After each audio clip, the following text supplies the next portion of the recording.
final countdown for Brad Cisak being in sports. We'll talk about that later. Is that Toto that plays that song? I don't know, man. It's Europe. Europe? Europe. It's Asia. I don't know. Well, Asia's a different band. Yeah, I know. Welcome back Not real good with music. Welcome back to the Southern Quality Ford Friday Night Blitz. The Nashville Scrappers are averaging over 40 points a game, and they are on a roll over the last few weeks. That's right, Brad. The Scrappers have won 5 straight, including a 54-31 win in the opening round of the postseason. This week, the Scrappers at home for their matchup with Dardanelle, the Sand Lizards. Sand Lizards getting on the board here. That's Blake Chambers taking it in from a yard out. And that made it 14-7. Dardanelle with the lead, but Ty Gordon call his own number here. Going to break some tackles, and he is down to the 1-yard line before he is finally taken down. They must have scored on the next play or something there, and then Dardanelle trying to get to the end zone there, but the Scrappers holding on. They win this game 35-34. Arkansas High could punch their tickets to the semifinals with a win over Morrilton. First half action, Devil Dogs adding to their lead. Already up big here. Jacoby Criswell faking the give. He's going to take it in for the score himself. 2-point conversion would be good, and they lead 42-7. A little bit later, still first half action. Morrilton threatening, but a host of Hogs there to make the stop near the goal line. They would have to settle for a field goal. Second half, Leighton Lammers giving it to Logan Williams. Hogs trying to get back into this one. He takes it in for the touchdown, but the damage was done. Arkansas High's season coming to an end. 45-14, the final score there at Razorback Stadium.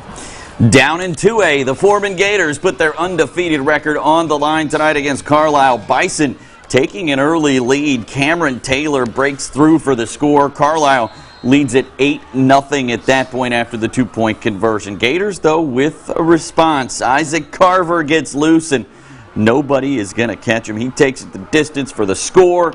That made it a 1-point ball game.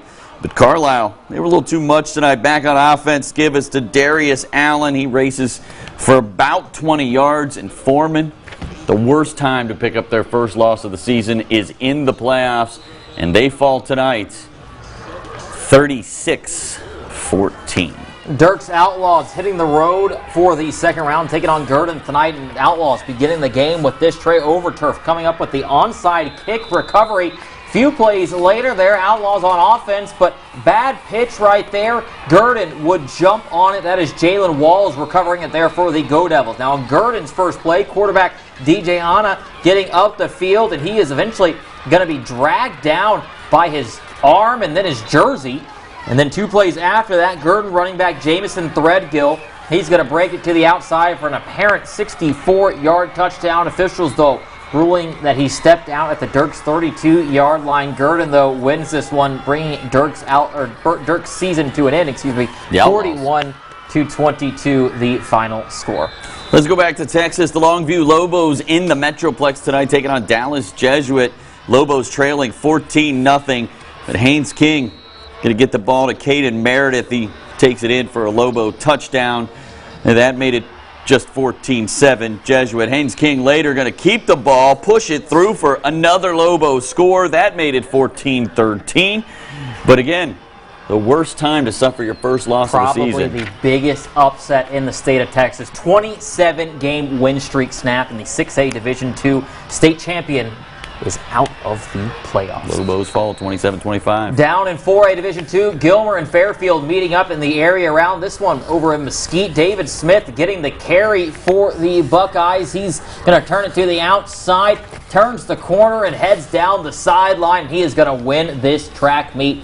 Smith with a huge run to put Gilmer on the board. Touchdown Buckeyes. They led 6-0 after they missed PAT. Here comes the Eagles. Justin Abram throwing downfield, finds DeMarcus Hayes going down the middle. He is going to make the catch and gets into the end zone. Touchdown Fairfield, and they take the 7-6 lead. Same score, second quarter from short yardage. Darrell Bush powers his way across the goal line. Touchdown by Buckeyes. They get the 2-pointer and lead 14-7. Buckeyes with the ball back, and Darrell Bush cuts inside and heads straight up the field for the touchdown. He's been Gilmer's workhorse this season. Buckeyes extending their lead to 21-7. This one all Gilmer. That score is closer than what it actually was there at Mesquite Memorial as the Buckeyes take it 56-35, the final score. It looks like we may be on a crash course for a rematch between Gilmer and Pleasant Grove, if Pleasant Grove can take care of business tomorrow.